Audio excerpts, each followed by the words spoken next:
Хочется сделать больше стартов перед основными, чтобы была более накатанная программа. Мы обычно делаем старт в Санкт-Петербурге. Первый этап Кубка мы выступаем сейчас, который тоже проходил.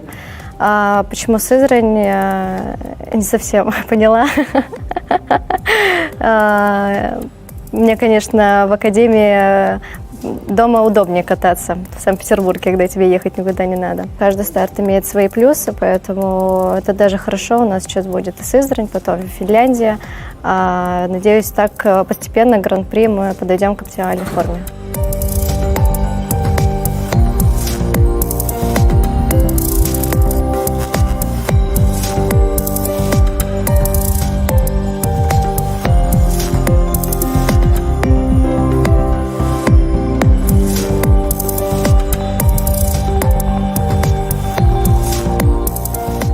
Неудачно. Одного слова хватит. Просто неудачный прокат. Не знаю даже. Вообще это, знаешь, это очень сложно всегда говорить сразу после проката. У тебя мозги вообще еще, как бы ты еще толком не проанализировал. Если кто-то будет говорить, что спортсмены тупые, это просто потому, что они еще не соображают после старта.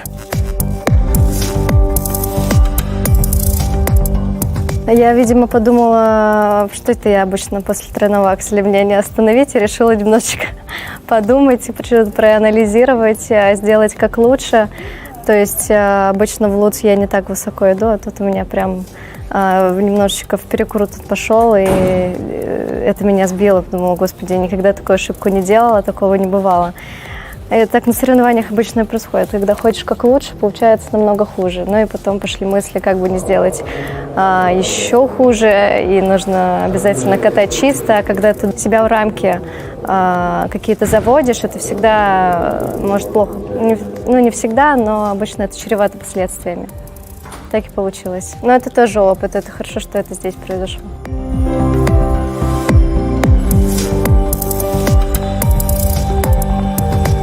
Я даже на тренировках так не катала. Очень странный прокат в плане психологии получился. Вот. Но в целом я понимаю, что это начало сезона, и, видимо, опыт прошлого сезона дает мне надежду, что не все еще потеряно.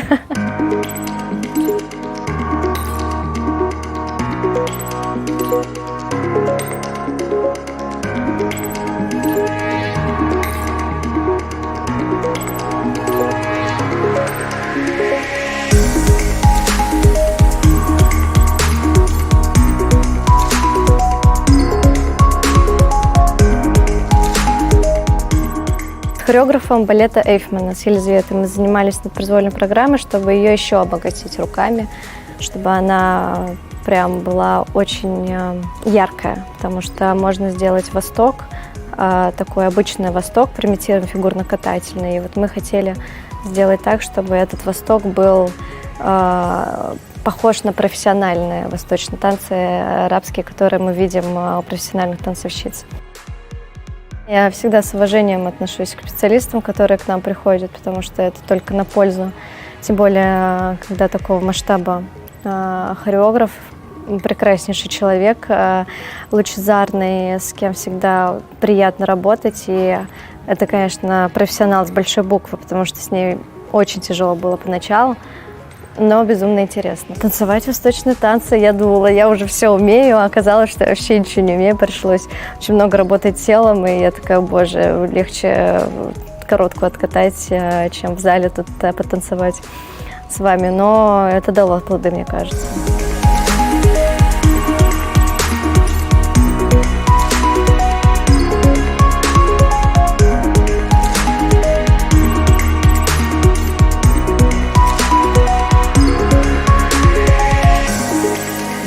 Ну да, точно не чем-то особенным, потому что если я начну так воспринимать все происходящее, то, что меня ждет, это точно меня собьет, поэтому лучше спокойно, как я уже говорила, даже если что-то пойдет не так, все равно все так. Все так, как должно быть. Любую ситуацию я приму, проживу и буду радоваться дальше жизни.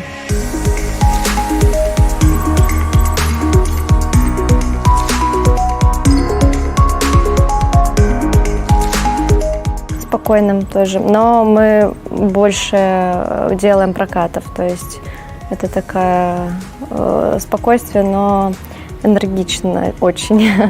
Но это хорошо, наверное. Мы стараемся варьировать. Когда не было стартов, было межсезонье, тогда мы больше делали прокатов, чем обычно. Сейчас, когда начинаются соревнования, естественно, мы снижаем нагрузку, чтобы к старту быть более-менее отдохнувшим.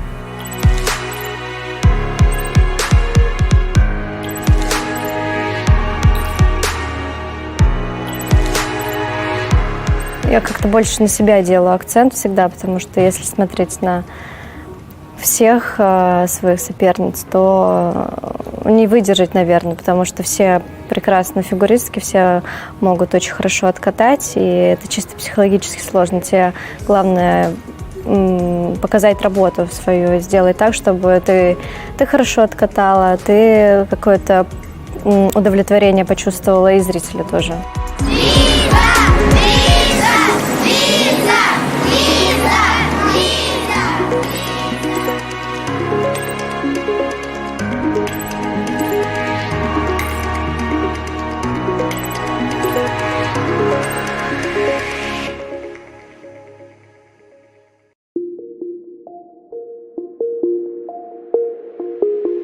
После этапа кубка я поняла, над чем больше нужно работать, и очень ясно это поняла. И я делала акцент уже не на программу, а просто прыгала, чтобы у меня уверенность была, неважно в каком я состоянии, чтобы я эти прыжки делала. Я занялась конкретно каскадом и флипом, и акселями. И первые дни после Сызрани я не катала программу, то есть это было мое желание, которое, опять же, совпало с Алексеем Николаевичем, с желанием Алексея Николаевича, который тоже ко мне подошел, говорит, давай попрыгаем просто. И первые 2 дня я просто кайфовала и просто прыгала без музыки, просто чтобы почувствовать удобство и вот кайф от прыжков. Ну и плюс я была в довольно хорошей форме и показала, собственно, то, что я наработала. Но прокаты все равно были не идеальные.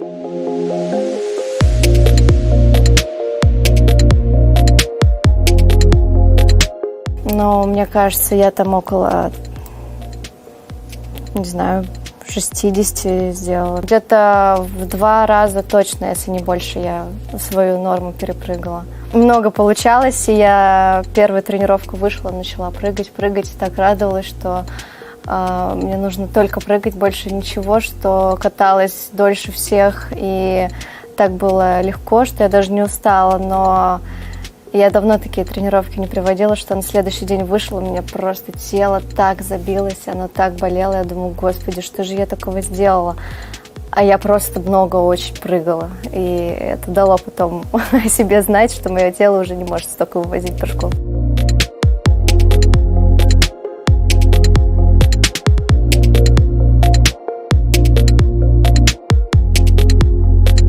Но после короткой я больше радовалась, чем после произвола. Почему?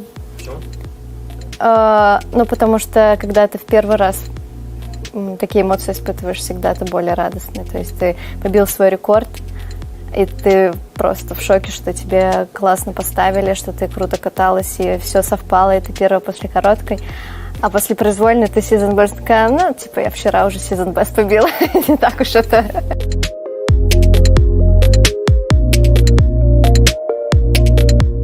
А я об этом не думала вообще.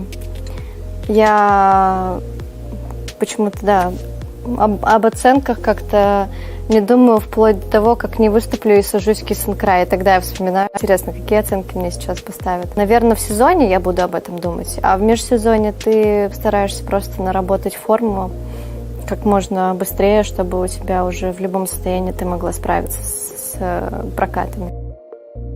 Больше по эмоциональном плане, наверное, что на короткую можно не так волноваться, хотя это никогда не получается. Все равно самое волнительное это перед короткой. Я сейчас прошла те эмоциональные стадии перед прокатами, которые удачно мне помогли, которые нужно запомнить, наверное, чтобы так выступать. Ты настраиваешь себя не только физически, как бы, когда ты к соревнованиям готовишься, ты должен эмоционально подготовиться к ним. И вот этот момент эмоционально довести себя до состояния, что ты можешь чисто хорошо откатать программу, это тоже как тренировки, это опыт. И вот когда ты эмоционально готов к этому, ты заряжен, ты уверен в себе, это тоже очень важно. Это 50% залога успеха, как ты эмоционально подготовишься к выступлению. Ты можешь быть физически не очень, но если ты ментально готов к этому, ты заряжен, ты уверен в себе, то это тебе очень поможет.